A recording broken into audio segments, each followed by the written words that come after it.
오늘 본문 말씀을 보니까 예수님께서 그 제자들을 미리 강 건너로 보내시면서 자신은 지금 자기와 함께 있는 무리를 보내고 나중에 만나자라고 하는 약속을 하시고 기도하러 올라가십니다.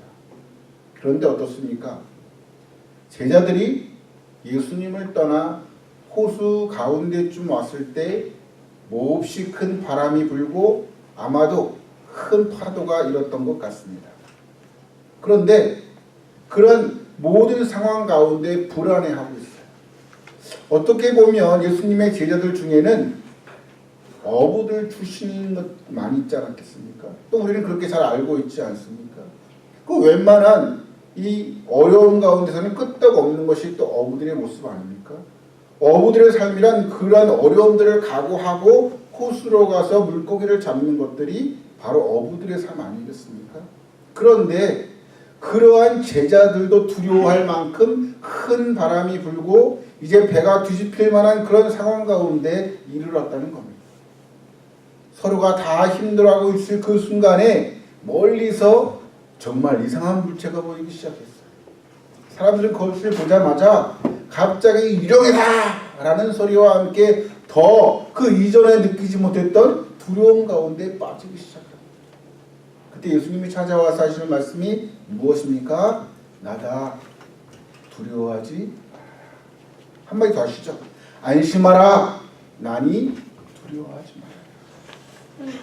근데 이 말을 믿었을까요? 안 믿었던 것 같아요. 베드로는 그 말을 듣고는 이렇게 이야기합니다. 만일 예수님이시거든 나로 하여금 물 위를 좀 걷게 해 주십시오. 많은 사람들이 이 모습을 보면서 베드로는 믿음도 좋다라고 얘기를 하겠지만 자세히 보면 아마도 베드로는 그 말을 믿지 못했던 것 같아요. 저게 진짜 유령인지 예수님인지 확신이 들지 않았던 것이죠. 그래서 확인하고 싶었던 거예요.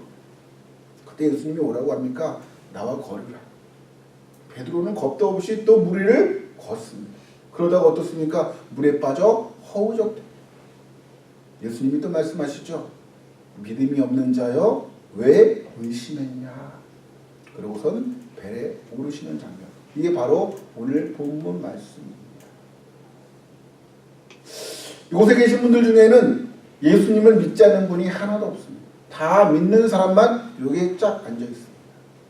그런데 예수님을 믿는 우리들은 두려움이 없습니까? 불안한 마음들이 하나도 일지 않습니까? 예수님을 믿기 때문에 그 어떠한 순간에도 담대할 수 있는 겁니까? 그렇다라고 하면 왜 예수님을 믿는 사람들 역시도 이러한 불안감, 두려움 가운데 있을 수밖에 없는 걸까요? 모든 병의 근원은 스트레스 아닙니까? 이 스트레스가 많으면 온몸에 여러 가지 증상들이 많이 일어납니다. 하나님을 믿는 사람들은 건강해야 되는데 물론 믿는 사람들 역시도 이 스트레스 때문에 두려움 때문에 늘 어려움을 겪는 경우들을 많이 보는 것 같아요. 더 나아가 믿는 사람들 역시도 마치 어떨 때에는 결정적인 순간에는 믿지 않는 사람들보다 오히려 더 두려워하거나 안심스럽지 못한 모습으로 나타나는 경우가 많이 있다는 겁니다. 더 나아가 믿는 사람들은 그런 어려움들 때문에 믿지 않는 사람들보다 오히려 하나님을 향해서 불평하는 경우도 더 많이 있어요. 하나님, 내가 이 정도 하나님 앞에 헌신하고 충성했으면 여기에 합당하게 내가 누려야 되는 것 아닙니까? 좀 평안하게 삶을 살아야 되는 것 아닙니까? 도대체 이런 하나님이라면 저는 믿고 싶지 않습니다. 라는 말들을 때로는 할 때가 있다는 겁니다. 그래서 믿지 않는 사람들은 그런 사람들을 보면서 그래 거 봐. 괜히 하나님을 믿어가지고 그런 원망하냐 이런 말까지도 우리는 듣게 됩니다. 지금 이 상황에서도 제자들의 모습이 바로 그와 같았습니다. 오늘 본 말씀 바로 전에 무엇이 나타나 있냐면 지금 예수님께서 5,000명을 먹이시는 놀라운 이적을 행하고 계세요. 그 모습을 바라보는 제자들의 마음이 얼마나 감격스러웠을까? 야, 내가 믿는 예수가 정말 확실하구나. 이 예수님만 믿으면 내가 앞으로의 미래가 정말로 확실하게 보장이 되겠구나 라는 생각하지 않았겠습니까? 자신도 모르게 어깨가 쑥 올라가는 느낌을 갖지 않았겠습니까? 다른 사람이 얼씬도 못하는 예수님 옆에서 예수님을 수동드는 그 모습 자체가 이 제자들에게는 너무너무 기쁘지 않았을까요? 그런데 예수님께서는 그러한 제자들의 마음을 보고 계셨을 거예요. 그리고는 강 건너로 서둘러 보내십니다. 그리고는 어려운 가운데 처해 있더라고요. 예수님을 그토록 믿고 너무너무 자신 있고 기뻤던 그 제자들의 마음 가운데 지금 이 상황 가운데 이르렀을 때 드는 생각이 어땠을까요? 예수님을 원망하지 않았을까요? 예수님, 그냥 영광스러운 자리에 사람들이 나를 향해서 이야 정말 멋지다, 나도 어떻게 예수님 옆에 있을 수 없어, 내가 너를 따라다니면 안 돼, 많은 환호를 받는 그 모습, 그것들을 다 뒤로하고 지금 아무도 보지 않는 그 순간에 죽을 수밖에 없는 상황에 이르렀다라고 하는 그 제자들의 마음이 어떠했을까? 야, 이럴 거면 내가 처음부터 따라가지 말았을걸 하는 생각이 들지 않았을까요? 내가 이렇게 어려운 가운데 있을 줄 미리 알았더라고 하면 야 5,000명 그 먹이는 거 그게 뭐가 중요해? 지난해 모든 기적들이 다 한순간에 없어지지 않았을까요? 더 나아가 이 제자들의 마음 가운데에는 그런 마음도 들었을 것 같아요. 처음 자신들이 배를 타고 호수로 갈 때 바람이 불고 파도가 있는 것 가운데 제자들 나름대로도 처음에는 열심히 이것을 이기려고 노력하고 애썼을 거예요. 이런 상황 가운데는 이렇게 대처하면 방법이 생기겠지. 이런 상황 가운데 이렇게까지 내가 했으면 다 넉넉하게 이겼어 라는 자신의 모든 과거의 경험들이 모두 있었을 거예요. 누구보다 이 호수에서 이 바다에서 강한 면모를 가진 사람들이 바로 이 어부들이었을 거예요. 그런데 그 모든 자신들의 전공분한 이 배에서 자신들이 할 수 있는 것이 아무것도 없다라고 하는 절망감에 처해져 있는 자신들의 모습을 보았다. 우리들이 어려운 가운데 있을 때 내가 무엇으로 이길 수 있는 그 순간들, 모든 것들, 그것들이 다 무너졌을 때의 그 절망감을 지금 제자들은 느끼고 있다는 거예요. 지금 내가 살아가는 이 상황 가운데 혼자 외롭게 우뚝 서 있다라고 드는 생각이 있은 적이 있으십니까? 저는 저를 후원하는 교회에서 이제 더 이상 하지 못하겠다라는 말을 듣고 별 생각 없었습니다. 또 새로운 길을 주시겠지. 또 하나님이 길을 열어주시겠지. 그런데 저번 주에 문득 저희 후원교회의 주보를 딱 열어봤어요. 열어봤는데 정말 냉정하게 제 이름이 확 빠진 거예요. 그걸 딱 봤는데 제 마음 가운데 그동안에 있던 평안이 한순간 훅 날아가는 걸 경험했어요. 그리고 눈을 감고 잠을 자는데 마음 가운데 드는 불안감을 주체할 수가 없었어요. 아, 이게 현실이구나. 이제 아무것도 없는 벌판 위에 내가 혼자 우뚝 서 있는 거야. 그러면서 드는 생각이, 그러면서 하나님께서 내게 주시는 말씀이 그거였어요. 오늘 본문 말씀, 안심하라, 나니 두려워하지 마라. 아멘. 그런데요, 그 말씀을 듣고 내가 위로를 받아야 되는데 상황은 아무것도 변하지 않더라고요. 오히려 드는 걱정이 있어요. 앞으로는 어떻게 살지? 앞으로 나의 발걸음 내가 어떻게 걸어가야 되지? 라는 걱정이 나를 더 힘들게 하더라고요. 지금 제자들의 모습이 바로 그와 같았던 것 같아요. 내가 예수님과 함께하면 뭔가 잘 될 것 같고 뭔가 희망이 있을 것 같았는데 오히려 이제 이렇게 내가 죽을 수밖에 없는 거야. 내가 예수님을 잘 믿으면 하나님 앞에 충성하면 나의 길이 활짝 열려야 되는데 나의 상황은 점점 더 구렁텅이로 빠져들어갑니다. 내가 정말 내 나름대로 최선을 다해서 하나님 앞에 충성했는데 지금 남아있는 건 아무것도 없는 들판 위에 우뚝 서 있는 내 자신을 보는 모습 그와 똑같았다. 그런데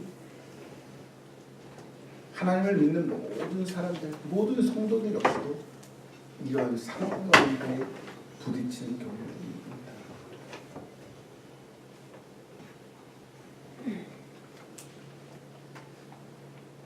문득 또 생각해 봤어요. 이런 나를 바라보시는 하나님의 마음은 어떠실까?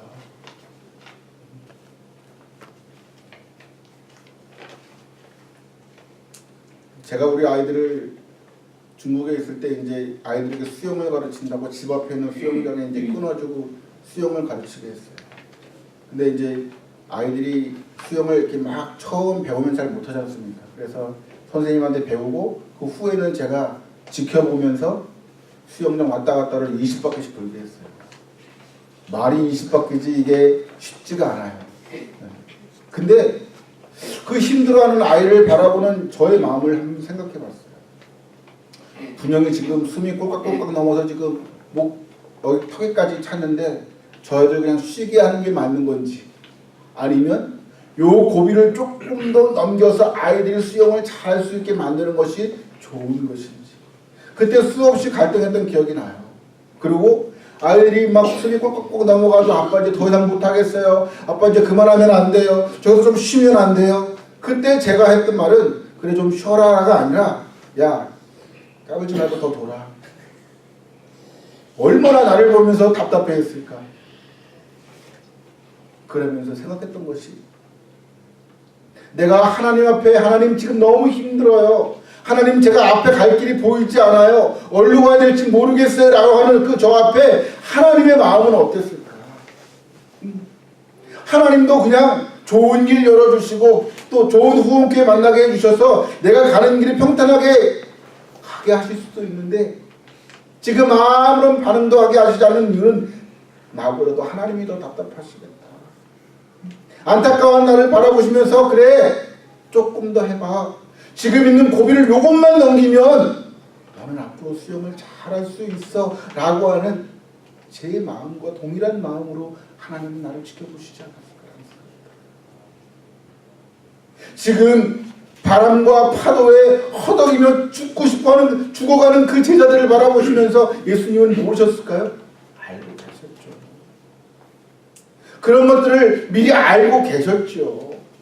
그런데도 불구하고 재촉해서 제자들을 바다로 모르셨어요. 호수로 지금 몰고 계셨어요. 그리고 지금 어느 때예요? 제4경. 이 시간이 언제인 줄 아세요? 새벽 3시에서 6시 사이. 나름대로 제자들이 자기가 할 수 있는 모든 것들을 다 하고 기록기 상태에 있을 때 더 이상 아무것도 없어 이제 완전히 손을 내놓는 그 순간까지 예수님께서는 가지 않으셨다. 아마도 이 초저녁에 가서 제자들이 힘든 것들을 도와줬다라고 하면 제자들은 말했을 거예요. 예수님 오시지 않았어도 우리가 다 할 수 있었는데 뭐 굳이 이런 말 듣지 않으셨을까? 나름대로 열심을 내서 자기들이 살 방도를 구하려고 노력하는 순간 예수님이 짠하고 나타나셨을 때 역시도 마찬가지 아니었을까요? 그런데 왜 하나님께서는 그 모든 것들을 다 하고 이제 두 손 놓고 죽을 길만 기다리는 제자들 바로 그 순간에 찾아가셨습니다. 그건 우리들의 삶 가운데에서 내가 할 수 있는 것은 아무것도 없다라는 것을 보여주고 싶으셨던 거예요. 내가 할 수 있는 것, 하나님이 하는 것, 그거는 하나님이 하실 일이 아니잖아요. 내가 조금 열심을 내서 몫을 이루었던 건 그건 하나님이 없어도 나 혼자 다 할 수 있는 거잖아. 하나님은 내 삶 가운데 내가 할 수 없는 부분들을 이루어 가시기를 원하십니다. 하나님이 미련한 저 하나를 목사를 세우기 위해서 수많은 사람과 환경을 통해서 지금까지 이끌어 주셨던 것처럼 하나님의 사인이 많이 있었음에도 불구하고 미련하여서 깨닫지 못하는 나를 이 순간까지 이끌어 오셨던 것처럼 수많은 인내하고 또 인내하고 인내하셨던 하나님의 마음이 바로 우리 하나님의 마음 아닙니다. 하나님은요, 파도에 바람에 몰려가는 그 제자들을 가만히 그냥 넉넉고 있는 것이 아니라 눈동자처럼 지켜주시는 하나님이셨어요. 시편 17절을 보니까 여호와 하나님은 눈동자와 같이 너를 지킨다라고 말씀하고 있어요. 내가 좋은 환경에 있든지 간에 어려운 환경에 있든지 간에 하나님께서는 눈동자와 같이 바로 내 앞에서 나의 모든 방향을 지켜보고 계시다. 내가 하나님이 있든 없든 상관없이 내가 없다고 해서 하나님이 안 계십니까? 그렇지 않아요. 내가 없다고 또 원망한다고 하나님이 없으시는 분이 아니세요. 그럼에도 불구하고 내 곁에서 늘 나와 함께 하시는 그 하나님이 나를 인도해 주시고 하나님 믿어도 불안함이 있어요. 두려움은 있어요. 왜? 그 두려움 가운데에서 내가 바라봐야 할 게 무엇이냐? 하나님이라는 것을 우리에게 알려주고 싶어 하시는 거예요. 예수님께서 오셔서 제자들을 다 배에 올라가셔서 제자들의 고백을 듣고 싶었던 거예요. 무슨 고백? 야, 진실로 하나님의 아들이시다. 이 말을 듣고 싶으셨던 거예요. 예수 그리스도께서 우리의 모든 불안한 마음, 두려운 마음 이것들을 다 안고 어떻게 가셨어요? 십자가의 길을 가셨잖아요. 본인도 두려워하셨잖아요. 본인도 가기 싫으셨잖아요. 그럼에도 불구하고 그 길을 걸어가신 거예요. 우리에게도 동일하게 두려운 마음, 불안한 마음, 매 순간마다 어떻게 해야 될지 몰라 하는 방황하는 이 마음 어디로 가야 돼요? 십자가로 가서 예수 그리스도와 함께 못 박아야 되죠. 예수 그리스도께서는 이 모든 과정 가운데 왜 그렇게 하셨다고요? 우리의 입술 가운데 나의 고백 가운데 예수 그리스도께서는 참 하나님의 아들이십니다 라는 고백을 듣고 싶어 하시는 거예요. 혹여라도 우리의 마음 가운데 내 마음 가운데 내 힘으로 할 수 없는 그런 일들이 있습니까? 그런 기도 제목들이 있습니까? 내 주변에서 정말로 내가 기도하는데도 불구하고 되지 않는 일들이 있습니까? 하나님 지금 그 일을 행하고 있으십니다. 그리고 그 일이 이루어지는 것들을 바라보면서 나의 입술로 무엇을 듣기를 원하신다고요? 하나님이 하셨습니다 라는 고백을 듣기를 원하십니다. 하나님은 이 모든 것들을 통해서 우리에게 무엇을 갖기를 원하시느냐? 그건 바로 믿음을 갖기를 원하십니다. 여러분, 믿음은요 인내함으로 기다리는 거예요. 왜? 나의 그 작은 그릇이 넓혀지기 위해서는 수많은 아픔들이 있거든요. 또 하나님이 우리에게 보이실 것들을 바라보며 하나님의 것들을 내 그릇 안에 넣기 위해서는 수많은 아픔들이 따라오는 거예요. 제가 존경하는 목사님이 계신데 그 목사님이 참 가난하셨어요. 그래서 또 더 나아가서 그 어머님이 암으로 투병하셨는데 이 긴병에 효자 없다고 한 10년쯤 되니까 이 목사님이 기도 제목이 그거였어요. 하나님, 이제는 우리 어머님 데리고 가셔도 괜찮겠습니다 라는 기도 제목이 나오더래요. 매 순간순간마다 또 공부를 신대원을 다니고 있다 보니까 매번 등록금 때가 오면 걱정이 되는 거예요. 그래서 장학금을 받지 못하면 학교를 다닐 수 없는 그런 상황 가운데 있는 거예요. 그래서 하루는 이제 등록금 신청할 때가 되어서 이제 공부를 진짜 열심히 해서 성적표를 받아봤더니 올 A가 나왔어요. 그래서 이 정도면 내가 등록금을 받을 수 있겠다라는 생각을 해서 이 학생처에 가서 이렇게 등록을 신청을 했는데 자기는 분명히 신청을 했는데 등록금이 자기 이름으로 되어 있지 않더라는 거예요. 누락이 된 거죠. 그래서 그 장학금은 다른 사람한테 넘겨가고 더 이상 장학금이 자기에게 돌아올 것들이 없다는 거예요. 이 말을 듣고 전도사님이 얼마나 실망을 했는지. 하지만 그 자리에서 알겠습니다. 뭐 또 다른 방법이 있겠지요. 라고 돌아옵니다. 그러고 나서 하나님 앞에 기도했고 그리고 그때 저희를 만나서 함께 기도했던 기억입니다. 상황이 지금 이렇게 어려워요. 하지만 함께 기도해 주세요.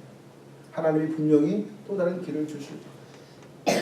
근데 다음에 전화가 왔어요. 뭐라고 전화가 왔냐면 그 학생처에서 너무 미안해가지고 수소문한 거예요. 사람들한테. 근데 그때 당시 영락교회에서 3년짜리 장학금이 나왔대요.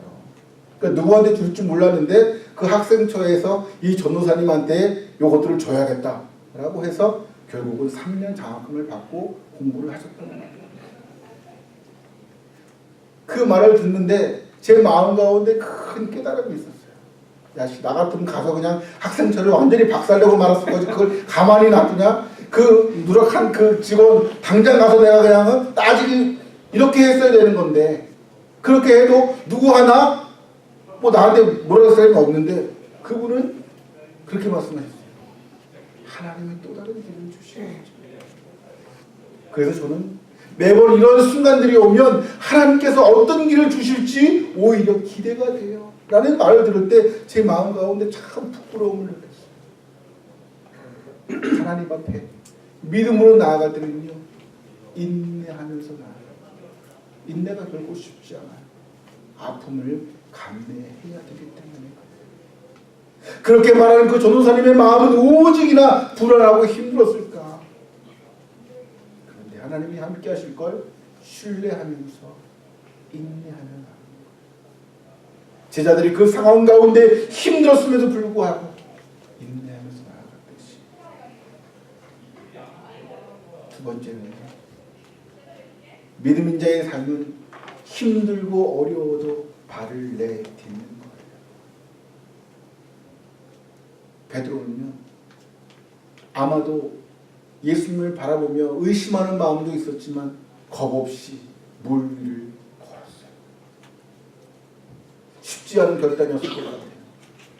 그런데 어때요? 또다시 물에 빠지잖아요.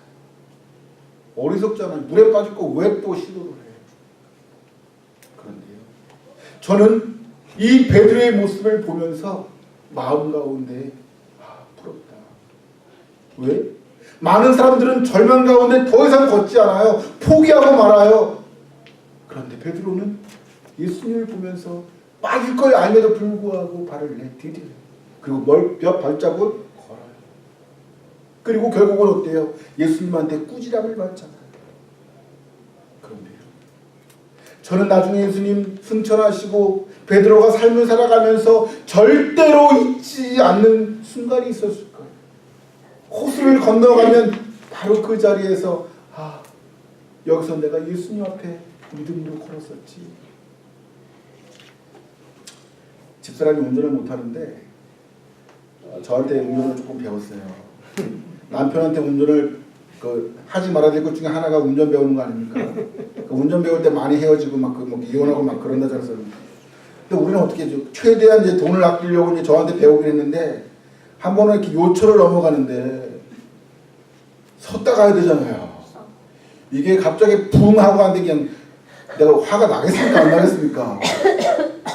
그래서 내가 소리를 딱 질렀어요. 이게 뭐 하는 거냐고. 그때 집사람이 요즘 와서 하는 말이 뭐래요? 요철만 보면 그때 기억이 난대. 요철만 보면. 물론 그 마음을 아는데 옆에 있는 사람의 마음은 어떡하겠어요, 그죠? 근데 물론 뭐 제가 실수를 더 많이 합니다. 그 이후로는. 근데 마찬가지였던 것 같아요. 집사람이 요초를 보면서 그때 생각을 하면서 야, 내가 정말 막 분노하는 마음이 있었는데 베드로는 그랬을 것 같아요. 그 호수를 바라보면서 그 바다를 보면서 예수님을 느꼈던 거예요.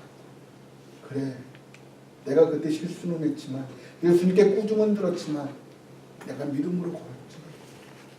내가 좌절하고 힘들고 어려운 상황이었음에도 불구하고 내가 믿음을 갖고 걸었는데 그 장소가 바로 저기야.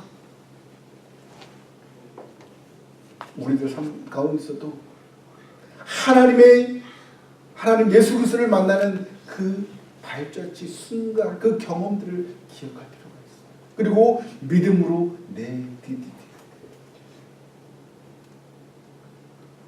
합동 측에 있는 전병훈 목사 말도 많고 소문으로 가득 차 있지만 한 번은 제가 학부 때 우리 학교에 와서 설교한 적이 있어요.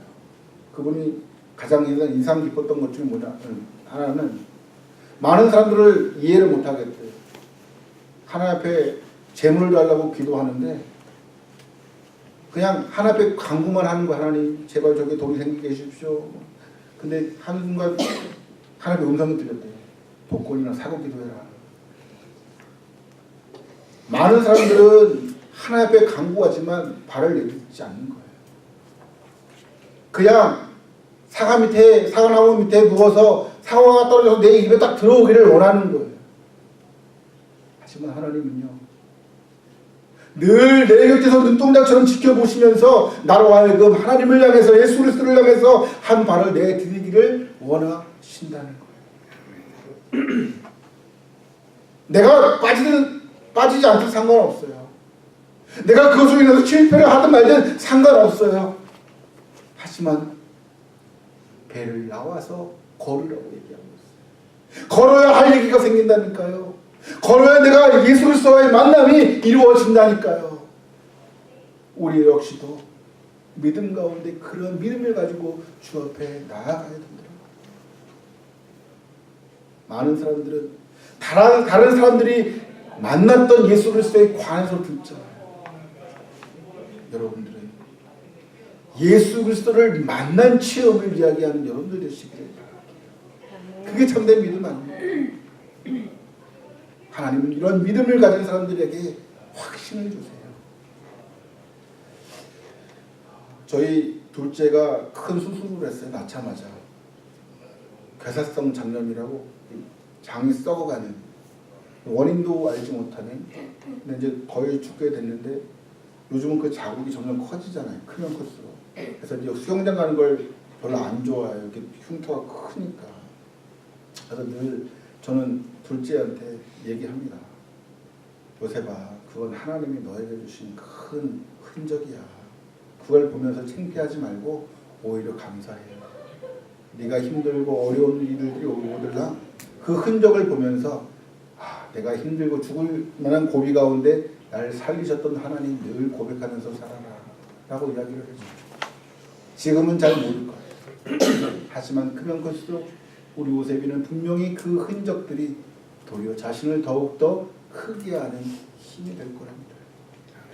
사도 바울도 마찬가지였어요. 40에 하나 강한 매를 5번이나 맞았어요. 죽을 고비를 수특게 맞았어요. 돌로 죽을 순간들을 많이 넘겼어요. 그러면서 한 고백이 뭐예요? 갈라디아서 6장 17절. 이후로는 누구든지 나를 괴롭게 하지 마라. 내가 내 몸에 예수의 흔적을 가졌다. 아멘. 내가 하나님 앞에서 어려운 가운데 겪었던 흔적들을 기억하시는 여러분들 계십니다. 아멘. 여러분, 운전을 배우는 건 쉽지 않아요. 처음에는. 하지만 배워놓고 나면 어때요? 너무나 편하고 쓰기 좋은 거예요. 예수 그리스도와의 관계 역시도 마찬가지예요.